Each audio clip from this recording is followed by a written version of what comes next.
শোনাই আপনাদেরকে যে জাহান্নামের আগুন কতটা ভয়াবহ।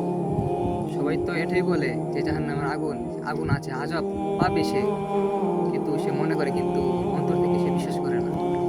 বাস্তবে জাহান্নামের আগুন অনেক ভয়াবহ, যা কোনো বস্তুর পক্ষে দুনিয়ার এমন কোনো বস্তু নাই যে জাহান্নামের আগুন শেষ হইতে পারবে।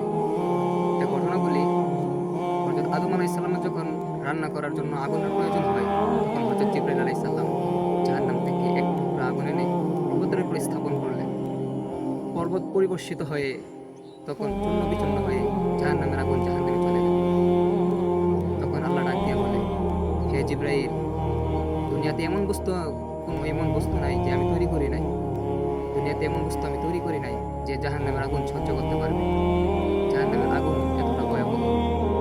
তখন এরকমভাবে যথাক্রমে ৭ বার হলো। হযরত জিবরাইল আলাইহিস সালামকে আল্লাহ ডাক দিয়ে বলেন, জিবরাইল, মানুষের ব্যবহারের জন্য কিছু আগুন লৌহ এবং পাথরের মধ্যে আমি সৃষ্টি করেছি। অতএব তুমি পাথরে বর্ষণ করো, সে আগুন বের করে তুমি আদমকে প্রদর্শন করো। তখন জিবরাইল আলাইহিস সালাম পাথরে বর্ষণ করার পর হযরত আদম আলাইহিস সালামকে আগুন দিলেন। তখন তিনি রান্না করলেন। তিনি বুঝতে পারছেন যে জাহান্নামের আগুন কতটা ভয়াবহ। অথচ আমরা দুনিয়াতে পাপ কাজে লিপ্ত। আল্লাহ তাআলার লানত, আল্লাহ তাআলা আমাদেরকে এত নিয়ামত দিয়েছেন, তারপরও আমরা নিয়ামত শুকরিয়া আদায় করি না। দুনিয়াতে